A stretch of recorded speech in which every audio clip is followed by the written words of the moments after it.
처음에는 참 눈엣 가시였던 녀석이 하나 있었습니다. 그때 그 녀석은 이를테면 저의 군 생활을 지옥 같은 수렁으로 끌고 내려갈 악당 같은 존재였어요. 실제로도 저는 그 녀석 때문에 영창까지 가게 될 뻔했고요. 그래서 당시 저는 그 녀석으로부터 벗어나고도 싶었고 도망도 치고 싶었지만 그럴 수조차 없는 처지였습니다. 이쯤 되면 악연도 그런 악연이 또 없을 지경이었는데요. 하지만 내가 그의 이름을 불러주었을 때 그는 나에게로 와서 꽃이 되었다 하는 시 구절처럼 제가 그 녀석의 진면목을 발견하고 마침내 영혼의 단짝이 되고 나니까 그야말로 모든 것이 뒤바뀌어 버렸습니다. 그 녀석이 자기 아버지께서 나를 만나보고 싶어 한다는 말을 꺼내던 그 무렵, 지난 수십 년 동안 감추어져 있었던 비밀이 마침내 본 모습을 드러내게 되었으니까요. 결국 그러한 모든 기적은 저와 그 녀석이 서로가 서로에게 꽃다운 인연으로 깃들게 되었던 덕분이었죠.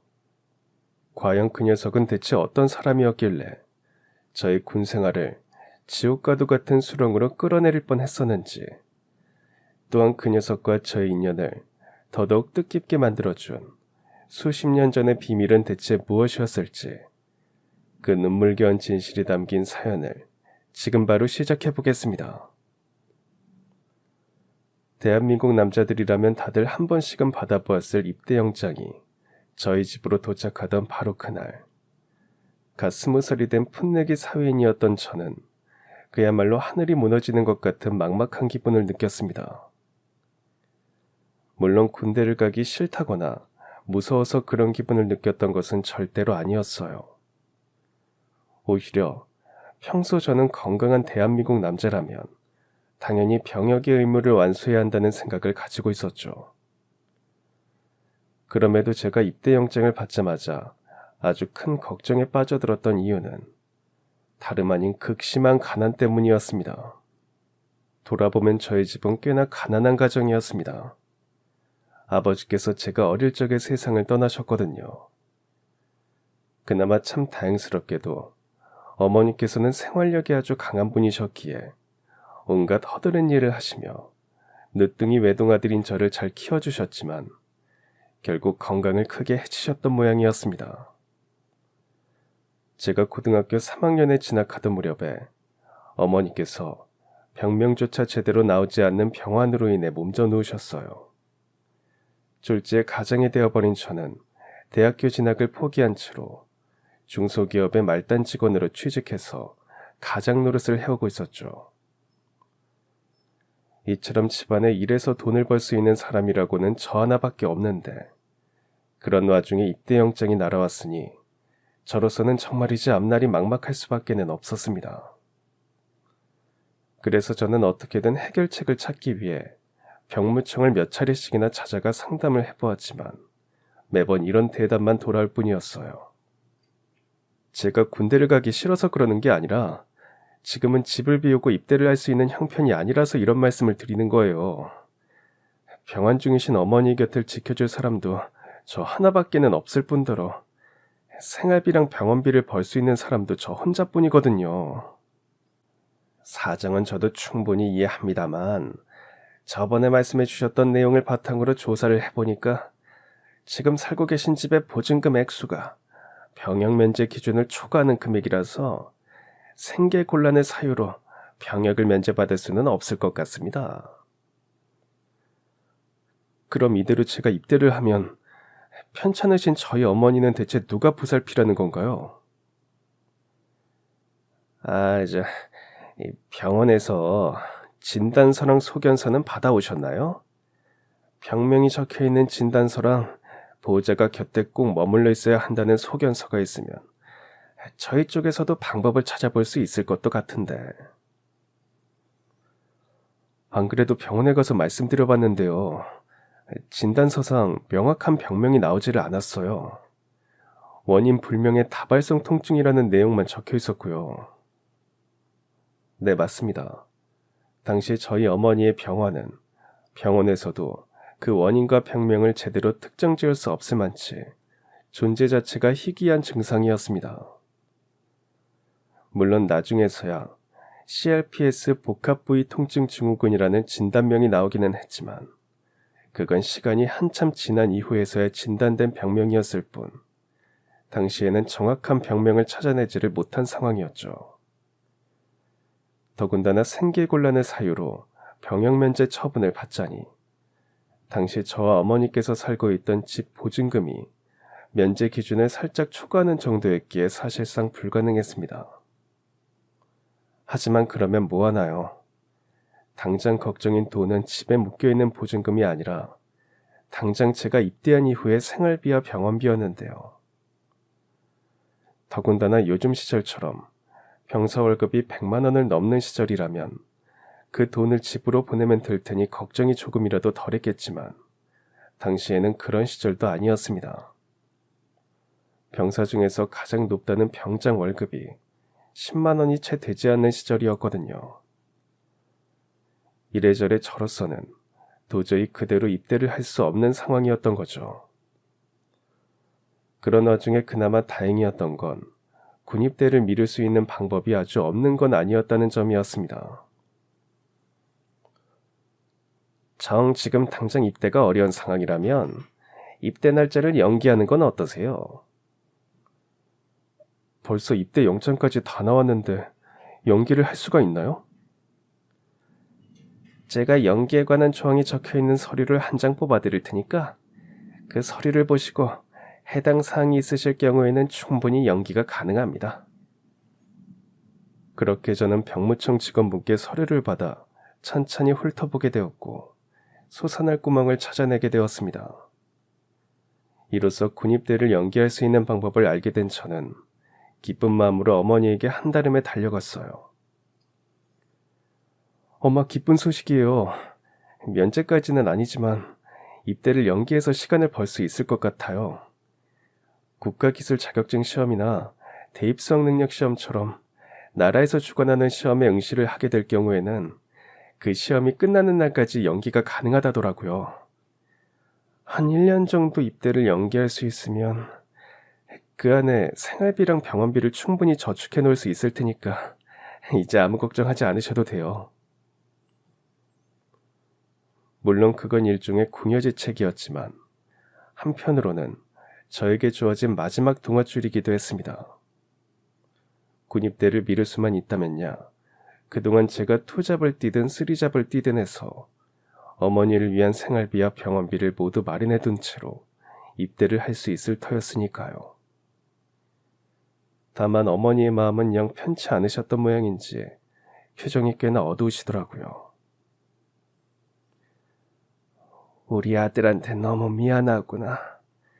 엄마가 이름도 모르는 병에 걸려버리는 바람에 대학도 포기하게 만들고 입대하기 전까지 뼈 빠지게 일하게 만들어버렸으니 말이다. 에이, 그런 말씀 마세요. 제가 누구 덕분에 지금껏 잘 자랄 수 있었는데요. 그게 다 어머니께서 혼자서 억척스럽게 저를 키워주신 덕분이잖아요. 저는 그것만으로도 충분히 감사하고 존경하고 있으니까 앞으로 그런 말씀 마세요. 그런 말로 어머니의 마음을 잘 다독여드린 저는 곧장 군입대를 연기했고 직장 생활과 부업을 병행하며 제가 없는 동안 어머니께서 쓰실 생활비와 병원비를 마련하기 시작했어요. 회사에서 퇴근하는 즉시 근처 공장으로 달려가서 야간 일을 했으며 회사와 공장이 쉬는 공휴일에는 그때그때 할 수 있는 아르바이트 자리를 찾아다니며 진짜 억척스럽게 돈을 모았죠. 그로부터 딱 1년 뒤 제 수중에는 적지 않은 목돈이 모였습니다. 지난 1년 동안 하루도 쉬지 않고 투잡, 쓰리잡을 뛰어가며 모아둔 돈에다가 회사 퇴직금까지 합쳐놓고 보니 이 정도면 제가 군생활을 하는 동안 어머니께서 최소한의 생활비와 병원비 걱정은 하지 않아도 되겠다는 생각이 들더라고요. 또 때마침 새로 바꾼 진통제가 몸에 잘 맞았던 모양인지 어머니께서 비록 일을 할 수는 없을지언정 혼자서 일상생활 정도는 할 수 있게 되셨어요. 이에 저는 어머니에게 큰절을 올리며 춘천에 있는 백이보충대로 입대했습니다. 아버지의 아들답게 군복무를 멋지게 완수하고 돌아올 테니 어머니께서도 건강하게 잘 지내고 계시라는 약속의 인사말과 함께 말이죠. 하물며 그 말은 단순히 아들 자식 군대 보내는 어머니를 안심시키기 위한 인사말에 불과한 것이 절대로 아니었어요. 당시 저는 돌아가신 아버지처럼 멋지게 군생활을 하겠노라는 각오가 정말이지 대단했었거든요. 그런데 각오와는 다르게 제 군생활은 훈련소의 첫날부터 아주 제대로 꼬여버리기 시작했습니다. 대한민국 군대와는 전혀 어울리지 않는 이상한 녀석이랑 입대 동기이자 전우조 사이로 묶여버렸기 때문이었습니다. 우선 전우조라는 개념에 대해 생소하실 애청자 여러분들을 위해 간략하게 설명을 드리고 넘어가자면, 전우조는 일종의 운명 공동체라고 생각하시면 돼요. 갓 군대 입대한 훈련병이 혼자서 행동을 하게 될 경우 사고를 치거나 사고를 당할 우려가 있으니 그러한 사태를 미연에 방지하기 위해 훈련병 3명을 한 조로 묶어서 일거수일투족을 함께하도록 하는 일종의 보호장치인 셈이죠. 문제는 전우조 구성원 중 한 명이 잘못을 하게 될 경우 같은 전우조원들이 모두 함께 연대 책임을 짊어지고 단체 기합을 받게 된다는 점에 있었습니다. 제 잘못이 전혀 없더라도 전우조원의 잘못 때문에 억울한 얼차려를 받을 수도 있는 구조였던 거죠. 그런 와중에 저의 전우조 중에 한 명은 정말이지 대한민국 군대와는 전혀 맞지 않는 녀석이었어요. 이름부터가 제임스 킴이었거든요. 느낌 오시죠? 네, 맞아요. 그 녀석은 아버지가 한국인, 어머니가 미국인인 사람이었죠. 심지어 국민학생 때 어머니의 고향인 미국으로 건너와서 입대하기 직전까지 계속 그곳에서 살아온 녀석이었고요. 또한 그 녀석은 우리나라의 문화에 익숙하지 않았을 뿐더러 그 중에서도 훨씬 특수한 영역인 우리나라의 군대 문화에 대해서 전무한 상황이었죠. 당연하게도 그 녀석 제임스는 우리나라의 군대 문화에 잘 적응하지 못했습니다. 우리나라에서 계속 살아온 훈련병들이라면 절대로 하지 않을 언행들을 수시로 하면서 자꾸만 사고를 쳤거든요. 그 중에서도 가장 기억나는 일화를 하나 꼽자면, 사격수를 배우기 위한 예비 훈련이 한창 진행되던 무렵의 일이었습니다. 금일 여러분이 받게 될 훈련의 이름은 사격술 예비 훈련으로서 통칭 PRI라고 불리는 훈련입니다. 피가 나고 알이 배기고 이가 갈릴 만큼 힘든 훈련이라서 그런 이름이 붙여진 것이니만큼 여러분 모두 부상자가 발생하지 않도록 훈련 중 각별히 집중해 주길 바랍니다. 바로 그때였습니다. 제임스가 손을 번쩍 들고서는 이렇게 말했어요. 190번 훈련병 제임스 킴, 질문이 있습니다. PRI 훈련은 대체 왜 해야 하는 겁니까? 순간 저와 훈련소 동기들은 그야말로 경악을 하고야 말았습니다. 훈련병이면 훈련병답게 시키는 대로 훈련이나 잘 받으면 되는 건데, 감히 훈련병이 하늘 같은 교관님께 질문을 한다는 건 저희로서는 도저히 상상조차 할 수 없는 일이었으니까요. 물론 당황하기는 교관님도 마찬가지였던 모양이었습니다. 190번 훈련병 당연한 거 아닙니까? 사격을 잘하기 위해선 당연히 기초 사격술 자세를 학습해야 하는 것인데 그게 이해가 안 됩니까? 사격을 잘하기 위한 훈련이라면 저처럼 이미 사격을 많이 해본 사람들까지 굳이 훈련받을 필요가 있는 것인지 궁금합니다. 190번 훈련병, 사격을 대체 어디서 많이 해봤다는 겁니까? 미국에 살면서 자주 사격을 하러 다녔었습니다. 저는 이미 사격을 잘하는 사람이니까 오늘 진행된 예정인 PRI 훈련은 빠져도 되는 것인지 궁금합니다. 그런 제임스의 말에 마치 시간이 멎은 듯 연병장의 무거운 정적이 흘렀습니다. 그러는 동안 제 머릿속에는 오늘도 쟤 때문에 편히 잠들기는 글렀구나 하는 생각이 스쳐 지나갔어요. 그랬더니 역시나 제 걱정 그대로의 상황이 펼쳐지더군요. 악마로 돌변한 교관님께서 이렇게 말씀하셨거든요. 우리 190번 훈련병에 PRI 훈련을 아주 우습게 생각하는 모양입니다. 좋습니다. 이 교관이 190번 훈련병을 위해 특별 훈련을 준비하도록 하겠습니다. PRI 훈련이 얼마나 중요한 것인지 몸소 깨닫도록 해줄 테니 190번 훈련병과 그 전우 조원들은 취침 점호 이후 본 교관을 찾아오도록 합니다. 그날 저는 그 녀석과 전우조라는 단 하나의 이유 때문에 피가 나고 알이 배기고 이가 갈릴 정도로 힘들다는 그 훈련을 밤새 받아야만 했습니다. 그런 와중에도 제임스 그 녀석은 자기가 뭘 잘못했는지를 전혀 이해하지 못하는 눈치더라고요. 물론 미국과 우리나라의 문화 차이에서 비롯된 일이기는 했지만 아무리 그렇다고 한들 제임스 때문에 힘든 건 힘든 것이었습니다. 하물며 그런 상황이 한두 번에 그쳤다면 저도 충분히 이해하고 넘어갈 수 있었어요. 미국에서 온 녀석이 실수를 하는 건 어찌 보면 당연한 일일 테니까요. 하지만 그런 상황은 거의 매일 되풀이되었고 그럴 때마다 저는 제임스의 잘못 때문에 완전군장으로 연병장 뺑뺑이를 돌게 되기 일쑤였죠. 그럼에도 저는 제임스에게 화를 낼 수조차 없었습니다. 훈련병들 사이에서 고성이 오간다거나 다툼이 발생하게 되면 그땐 전우조 정도가 아니라 훈련병들 전체가 연대 책임으로 얼차려를 받게 될 것이 뻔했으니까요. 다만 저도 사람인지라 결국에는 제임스에게 툴툴대는 말을 한마디 꺼내게 되더라고요. 난 제임스 너랑 훈련소 동기로 만나게 된 건 하늘이 내려주신 선물이라고 생각해. 나 방금 감동받았어. 난 수철이 네가 나를 별로 안 좋아하는 줄 알았거든.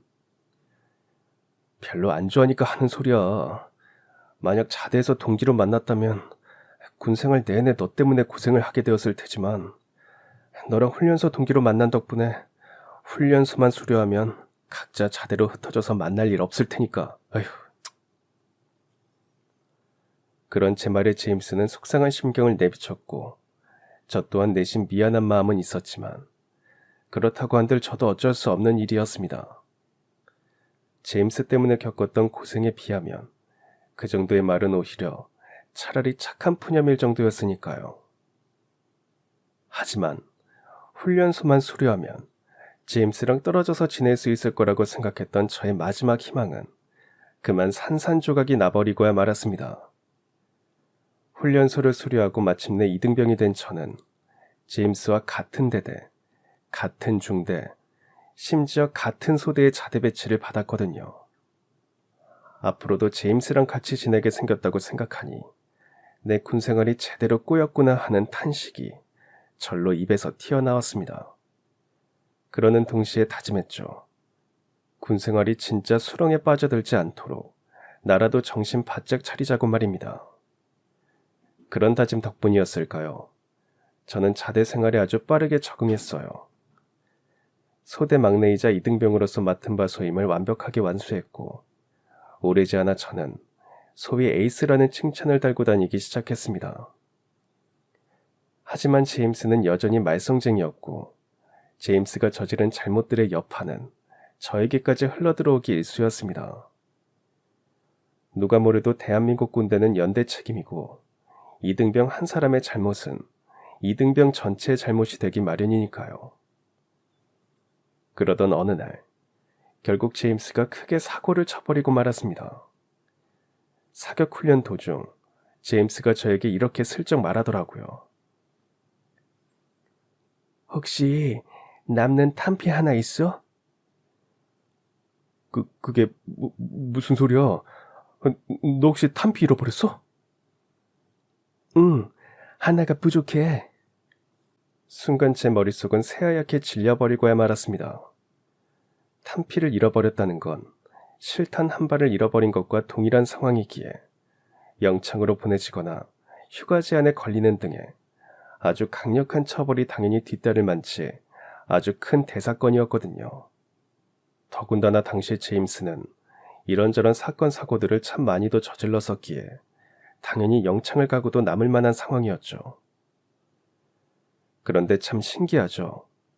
말썽쟁이 제임스가 사고를 쳤는데 그 사고는 제가 저지른 것도 아니고 심지어 저와 제임스는 계속해서 서먹서먹한 관계였는데 당시 제 머릿속에는 일단 제임스부터 구하고 봐야겠다는 생각이 들었거든요.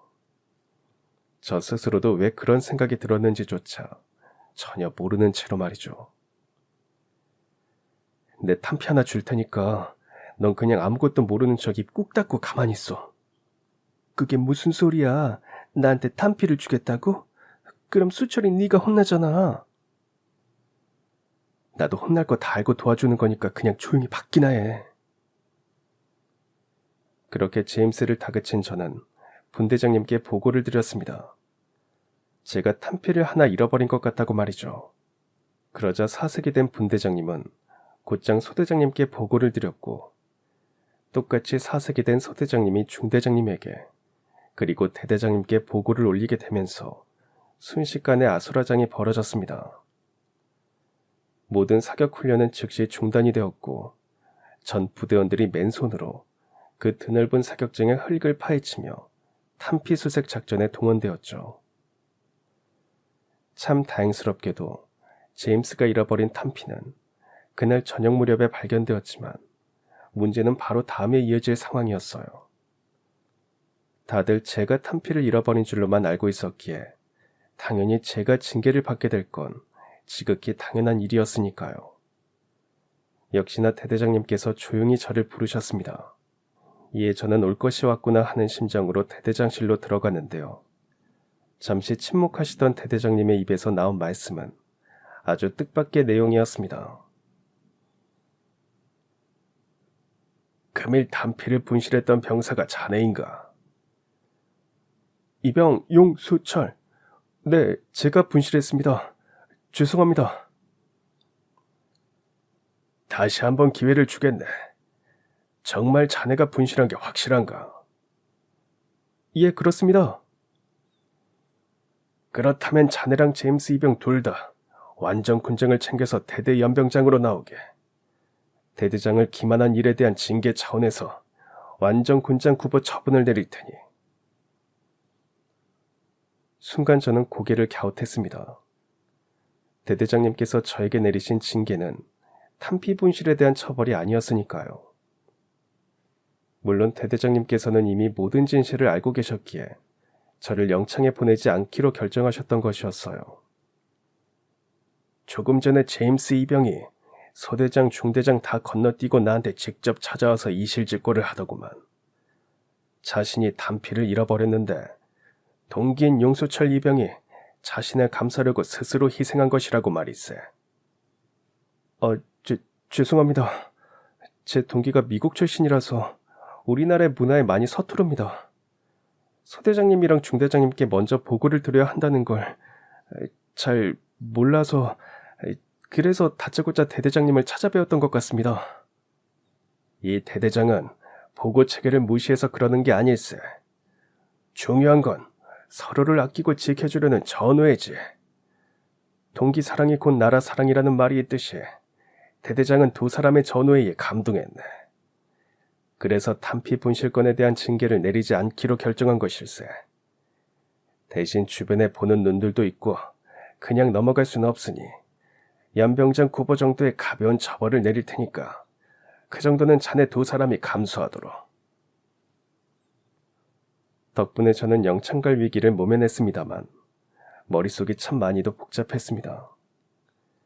제가 왜 그 녀석을 도와주었는지도 잘 모르겠고 하물며 제가 기껏 도와주었더니 제임스는 왜 또 자기 잘못임을 밝혔는지에 대해서도 이해가 잘 되지 않았으니까요.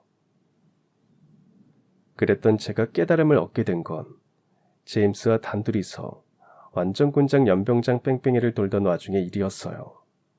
당장이라도 쓰러질 것처럼 힘든 몸보다 싱숭생숭 복잡한 머릿속이 더더욱 큰 고통이었던 저는 턱끝까지 차오른 숨을 무릅써가며 제임스에게 직접 물어봤습니다.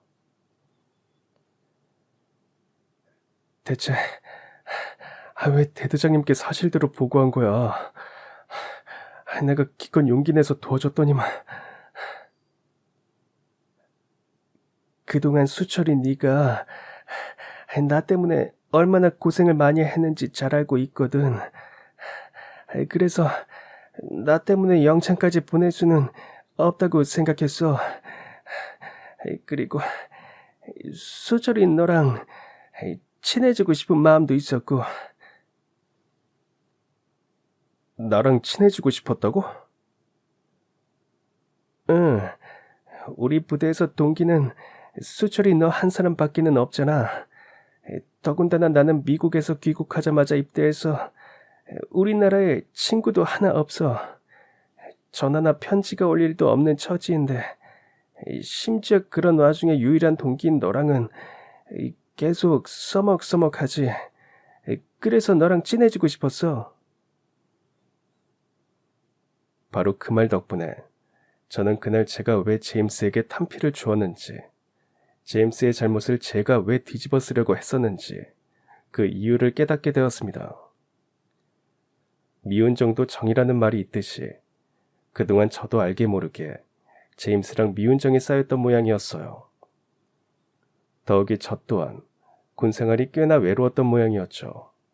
그래서 제 마음속에서도 제임스와 마음을 터놓고 서로 의지하며 지내고 싶다는 생각이 저도 모르는 사이에 싹트고 있었던 모양이었고요. 아무튼 그날 그 일을 계기로 저와 제임스 사이에는 아름다운 동기애가 조금씩 생겨나기 시작했습니다. 서로의 어깨에 의지해가며 그 힘든 군생활을 함께 이겨나가는 사이가 되기 시작한 거죠. 더욱이 바로 그 무렵 저는 그 녀석의 진면목을 제대로 알게 되었습니다. 넌 대체 어쩌다가 입대하게 된 거야? 어머니께서 미국인이라면서. 그럼 너도 국적은 미국인이니까 우리나라 군대는 안 와도 됐잖아. 물론 그럴 수도 있었지만 내 성씨는 김씨야. 아버지한테 물려받은 김씨. 내 뿌리는 누가 뭐래도 우리나라 대한민국이야. 대한민국 남자라면 당연히 국방의 의무를 완수해야 하는 거고.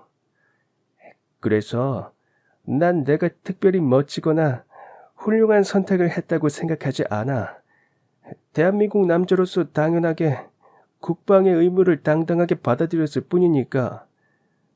그리고 얘기 나온 김에 너한테 비밀 하나만 얘기해도 될까? 너한테는 들려줘도 될 것 같아서. 비밀? 그게 뭔데? 실은 우리 아버지께서 무역회사를 크게 하시는 사업가시여. 젊을 적에 원양어선을 타서 마련한 자본금으로 사업을 시작해서 크게 성공하셨거든. 우와, 그럼 너네 집 엄청 부자겠다.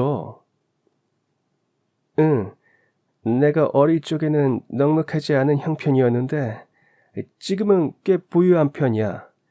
사람들 말로는 아버지께서 거의 준재벌급으로 성공하셨대. 그렇구나. 근데 왜 그런 얘기를 지금껏 한마디도 꺼내지 않았던 거야? 우리 집 이야기를 알면 간부님들이 나를 특별 대우할까 봐서. 그래서 그동안 일부러 아무 말 안 했어. 난 부잣집 아들이랍시고 특혜를 누리고 싶지 않아. 똑같이 군생활 하러 왔으면 다른 전우들이랑 똑같이 지내야 옳은 일이라고 생각하니까. 그게 공평하고 정의로운 일이기도 하고. 네, 맞습니다. 제임스는 우리나라 군대를 입대하지 않을 수 있는 기회가 총 2번씩이나 있었어요. 어머니의 나라인 미국인으로 살면 우리나라 군대에 입대하지 않을 수 있었고, 준재벌급인 아버지의 백을 쓰면 마찬가지로 입대하지 않거나 간부님들로부터 특혜를 받으면서 편안한 군생활을 할 수 있었을 텐데 일부러 그러지 않았던 거죠. 대한민국 장정으로서 다른 또래 친구들과 똑같이 병역의 의무를 완수하기 위해서 말이죠. 아무튼 제임스의 그런 본 모습을 알게 된 저는 한때나마 그 녀석을 미워했던 스스로가 부끄러워졌습니다. 신성한 병역의 의무를 위해 먼 미국에서 귀국한 친구를 돕지는 못할 망정 말썽쟁이로만 생각했었다니 쥐구멍이라도 있다면 찾아서 숨고 싶을 지경이더라고요. 이에 저는 지금이라도 제임스에게 이전보다 훨씬 더 잘해줘야겠다는 다짐을 마음속 깊이 새겼고 그 다짐 그대로를 곧장 실천으로 옮겼습니다.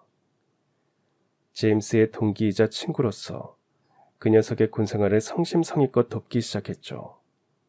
덕분에 제임스는 자랑스러운 대한민국 육군 장정으로 빠르게 거듭나기 시작했고 그러는 사이에 저희는 나란히 일병으로 진급하게 되었는데요. 그로부터 얼마 뒤 새로 전입 온 이등병 후임들이 뒤에서 몰래 제임스의 호박씨를 까다가 저에게 들키는 일이 생겨버리고야 말았습니다. 제임스 일병이 이등병인 자기들보다 군생활을 잘 못한다면서 지들끼리 씹어대고 있더라고요. 이에 저는 군생활을 통틀어 처음이자 마지막으로 후임들에게 역정을 냈습니다. 당연히 사랑하는 동기이자 친구인 제임스를 위해서였죠. 그래, 제임스가 이등병인 너희들보다 군생활이 서투를 수는 있어. 근데 군생활을 잘하는 사람만 고참이고 군생활이 서투른 사람은 고참이 아닌 거야? 아닙니다. 그치? 아무리 가난한 부모라고 하더라도 부모님은 부모님인 것처럼 고참도 마찬가지야. 하물며 제임스가 너희를 괴롭혔으면 또 모르겠지만 그런 것도 아니잖아.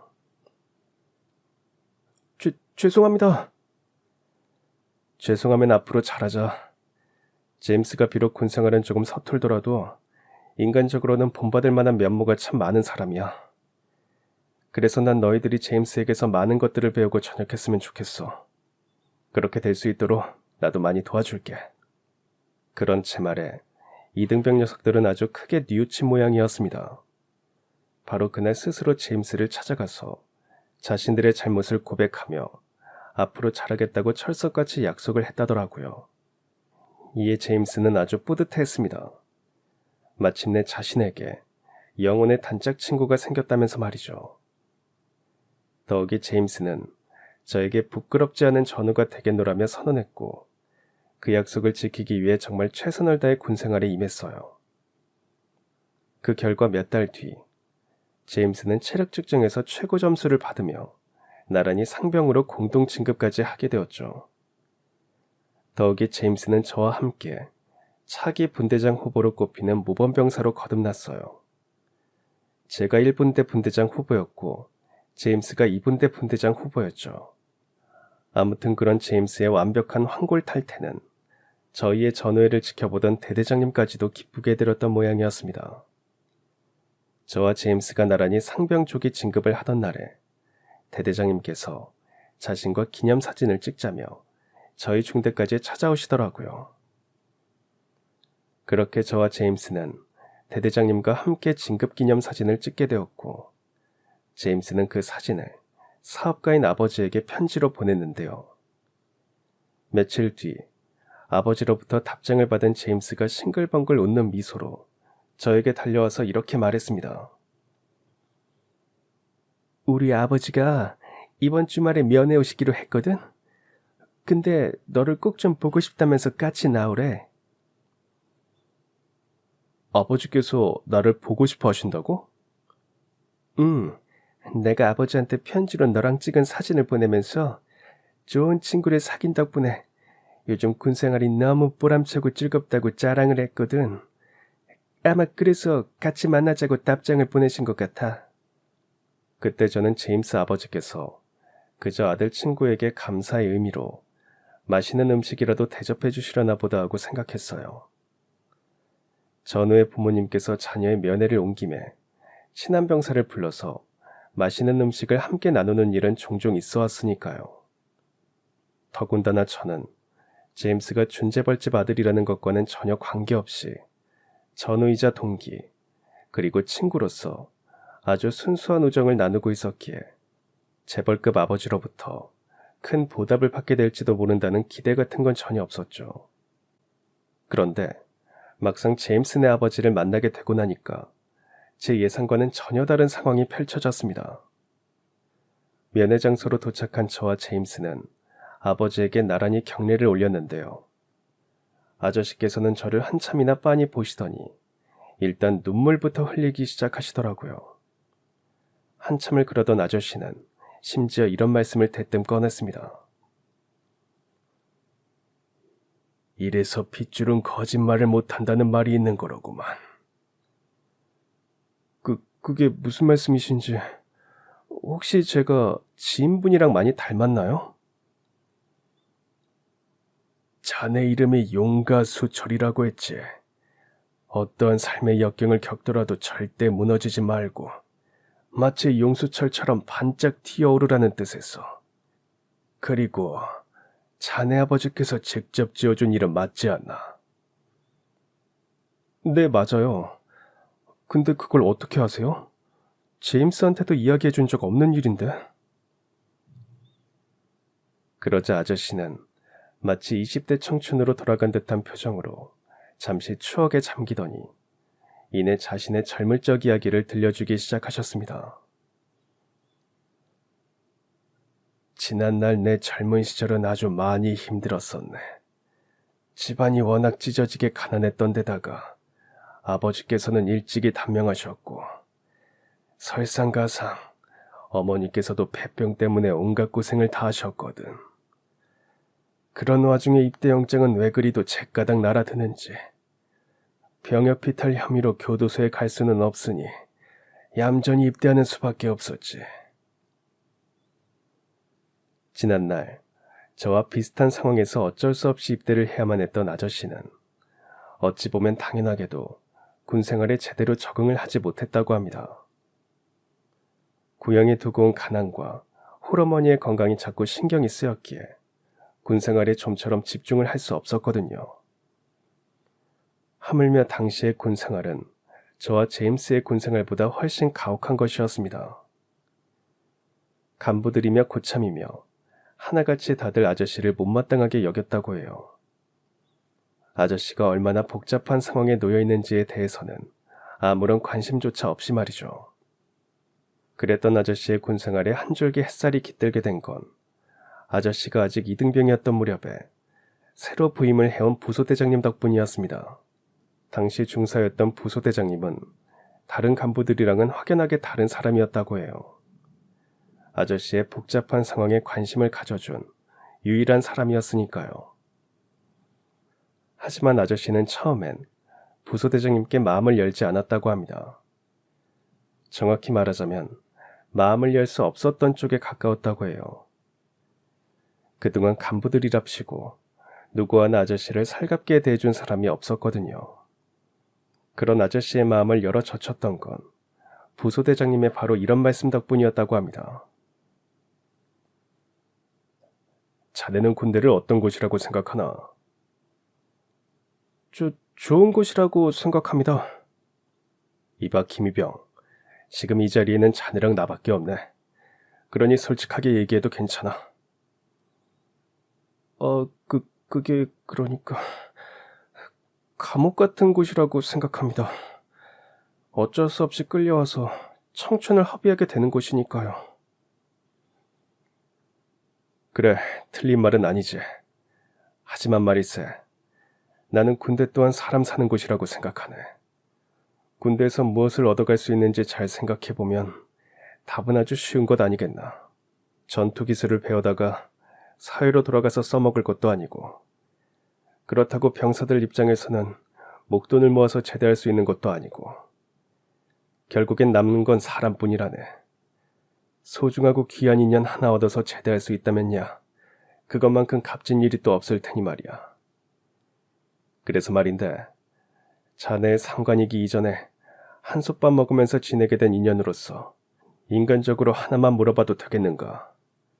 네, 말씀하십시오, 부소대장님. 자네가 군생활에 집중하지 못하는 이유가 궁금해. 무슨 걱정거리라도 있는가? 그걸 말씀드린다고 해서 달라지는 건 없다고 생각합니다. 당장 전역하고 고향으로 돌아갈 수 있는 일도 아니지 않습니까? 물론 그럴 수는 없겠지만 마음을 터놓으면 적어도 우리가 서로 어깨를 기댄 채로 의지할 수는 있을 걸세. 그러나 자네가 입을 꾹 닫고 아무 말 하지 않으면 난 자네에게 좋은 인연이 되어줄 수 없어. 자네의 마음속 깊은 곳까지 다가갈 수가 없으니까.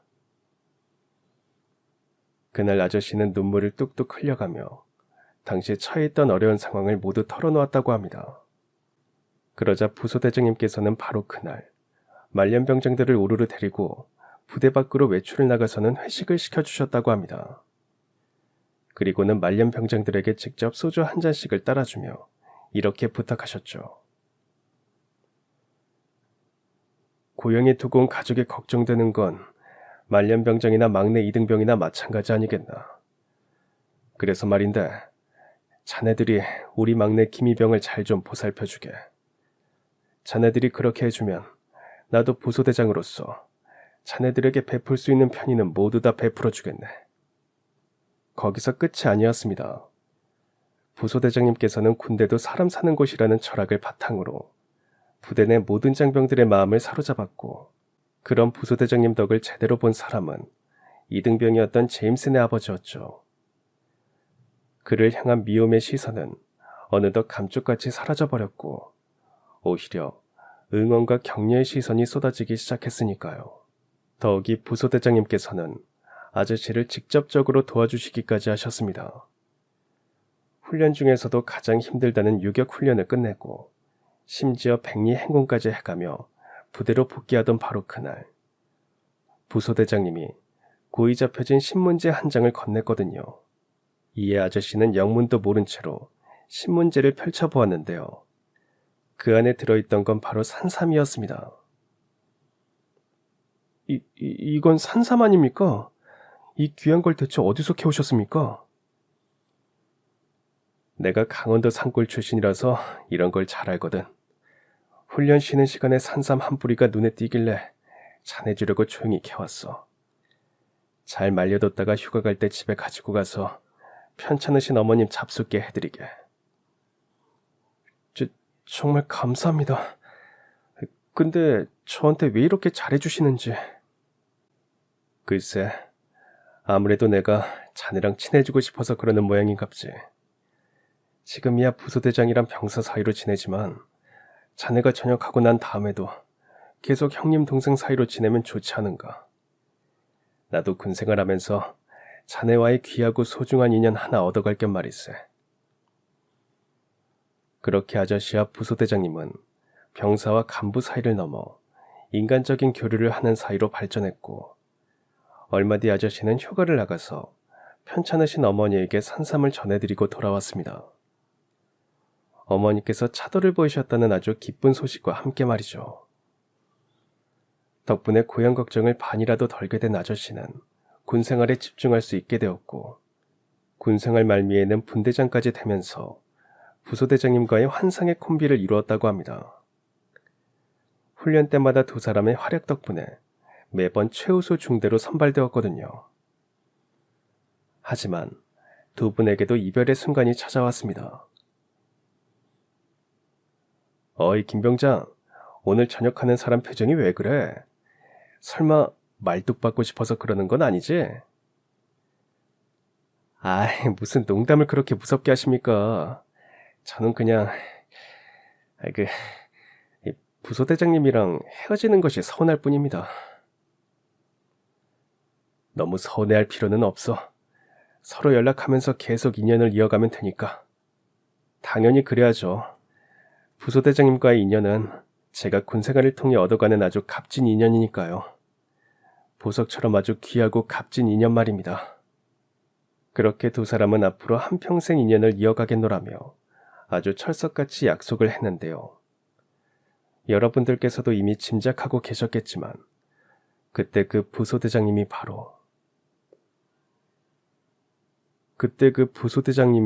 저희 아버지셨던 거죠? 그렇다네. 우리 아들이 자네랑 찍은 사진을 보냈을 때부터 난 이미 한눈에 알아보았어. 자네의 얼굴부터 경례하는 모습까지 아버지를 아주 꼭 빼다 박았거든. 더군다나 자네 아버지는 결혼해서 아들을 낳게 되면 꼭 용수철이라는 이름을 지어주겠다는 말을 자주 하셨었고. 네, 맞습니다. 제임슨의 아저씨와 저희 아버지는 아주 뜻깊은 인연이 있는 사이였고, 일찍이 세상을 떠난 저희 아버지의 원래 직업은 육군 부사관이셨어요. 그래서 제가 아버지처럼 멋지게 군 생활을 완수하고 싶어 했던 것이었고요. 아무튼 그날 수십 년 만에 소중한 인연의 아들인 저를 다시 만나게 된 아저씨는 마침내 저희 아버지를 다시 만나게 될 수 있게 되었다면서 기뻐하셨지만 저는 아버지의 아들로서 슬픈 소식을 전해야만 했습니다. 헌데 아버님께서는 요즘 어떻게 지내고 계신가? 그게 제가 어릴 적에 이미 돌아가셨습니다. 뭐라고? 부소대장님이 돌아가셨다고? 네, 제가 태어나던 무렵에 사고로 돌아가셨다고 들었습니다. 아유, 그랬구만. 어쩐지 부소대장님이 그럴 뿐이 아닌데 내 편지에 좀처럼 답장이 없더라니. 한때는 세상에서 가장 소중한 사이였던 아저씨와 저희 아버지의 인연이 두절된 건 서로의 운명이 엇갈렸기 때문이었습니다. 아저씨의 말씀에 따르면 처음 인연이 엇갈리게 된 건 아저씨께서 가난을 극복하기 위해 원양어선을 탔기 때문이라고 하셨어요. 한 번 출항하면 몇 달씩 배 위에서 지내야만 하는 원양어선의 특성상 편지를 주고받기 어려웠거든요. 물론 그럼에도 아저씨는 저희 아버지를 잊지 않았습니다. 원양어선을 타고 집으로 돌아올 때마다 저희 아버지에게 안부 인사와 무용담이 담긴 편지를 보내셨죠. 하지만 좀처럼 답장이 돌아오지 않았다고 해요. 왜냐면 그때는 이미 저희 아버지께서 작고하신 다음이었을 뿐더러 당시 어머니는 생활고로 인해서 외동아들인 저를 업고서는 사글세 새방으로 이사를 떠나간 상황이었기 때문이었습니다. 그래서 내가 아무리 편지를 보내도 답장이 오질 않았던 게야. 내가 아무리 수소문을 해보아도 일말의 소식조차 닿지를 않았던 게고. 네, 아무래도 그랬던 것 같아요. 여하간 늦게나마라도 부고 소식을 전해드릴 수 있어서 다행입니다. 그래, 다행이고 말고. 그토록 험악하게 세상을 떠난 건 분명 슬픈 일이지만 부고 소식을 아는 것과 모르는 것은 천지 차이니 말일세. 헌데 그럼 자네는 홀어머니 설화에서 자란 겐가? 아버님의 군인연금으로 생계를 해결해왔고. 홀어머니 설화에서 지낸 건 맞지만 군인연금 혜택은 받지 못했어요. 아버지께서 중사로 전역하시는 바람에 군인연금 대상자가 아니었다고 해요. 아이고, 그럼 어머님께서 혼자 자네를 키우느라 고생을 참 많이 하셨겠구만. 고생 참 많으셨죠. 그것 때문에 건강이 많이 안 좋아지셔서 지금까지 힘들게 투병 생활 중이시고요. 그렇게 저는 제가 처해 있던 상황을 모두 말씀드렸습니다. 그러고 보니까 상황이 조금 기묘하더라고요. 당시 제가 처해 있던 상황은 지난날 제임스네 아버지께서 처해 있던 상황과 비슷했으니까요. 저와 제임스가 군생활을 통해 만나서 영혼의 단짝이 된 것도 두 아버지의 상황과 비슷했고요. 그런 생각은 아저씨 또한 마찬가지였던 모양이었습니다. 저를 꼭 끌어안은 채로 눈물을 펑펑 쏟아내며 이렇게 말씀하셨거든요. 어쩌면 하늘에 계신 자네 아버님께서 우리 아들을 통해 자네를 다시 만나도록 날 여기로 이끌어 주신 것 같다는 생각이 드는구만. 자네의 아버님과 내가 놓쳐버렸었던 소중한 인연을 두 아들들을 통해서 다시 이어가게 해주도록 말일세. 그날 그렇게 말씀하시는 아저씨의 표정에는 참 많은 이야기와 감정이 담겨 있었습니다. 저희 아버지께서 이미 세상을 떠나셨다는 사실에 대한 슬픔과 제가 아버지처럼 멋진 사내로 잘 자라주었다는 점에 대한 기쁨과 두 분의 인연이 수십 년의 세월을 넘어 자식대에서 다시 이어지게 된 일에 대한 신기함, 그리고 마지막에는 저희 아버지에 대한 고마운 마음이 한가득 담겨 있었죠. 정말 그랬습니다. 그날 아저씨께서는 자신이 자수성가할 수 있었던 단 하나의 이유를 저희 아버지 인연 덕분이었다고 말씀하셨어요. 지난날 아저씨께서 그 험한 원양어선 일을 버텨낼 수 있었던 것부터가 저희 아버지와 인연 덕분이었다고 해요. 무사히 집으로 돌아간 뒤에 저희 아버지에게 편지를 보내서 이번 항해도 잘 마치고 돌아왔다는 안부 인사도 전하고, 더욱이 원양어선 항해 도중 목격하게 된 집채만한 고래에 대한 무용담 이야기를 꼭 자랑하겠다는 일념이 아주 큰 힘이 되었거든요. 더군다나 아저씨는 그렇게 버티고 또 버티면서 모은 자본금으로 사업을 시작해 재벌급에 준할 정도로 크게 자수성가하셨으니, 그러한 성공의 이면에는 결국 저희 아버지와의 인연이 아주 큰 힘을 불어넣어준 덕분인 셈이기도 했고요. 저희 아버지가 아니었더라면 아저씨는 원양어선 일을 버텨내지 못했을 테니까요. 그래서였을까요? 이후 아저씨는 그야말로 모든 것을 저에게 베풀어 주셨습니다. 우선 저와 제임스가 전역하자마자 둘이 함께 유학을 보내주었어요. 아저씨께서 저의 대부를 자처하며 저희 아버지께서 못해주고 떠나신 공부 뒷바라지를 직접 해주시겠다는 뜻도 있었지만, 그보다 더 큰 이유는 결국엔 인연의 소중함 때문이었습니다. 제가 제임스와 유학을 떠나던 날, 아저씨, 아니 대부님께서 저에게 이렇게 말씀해 주셨거든요. 비록 아버지들의 인연은 작별을 맞이했지만 너희들은 앞으로 한평생 절대 떨어지지 말고 늘 서로의 곁에 머물며 함께 지내거라.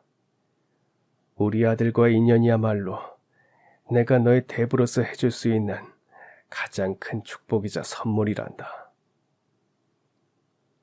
물론 대부님께서는 자신의 형수님 뻘인 저희 어머니 또한 아주 잘 보살펴 주셨습니다.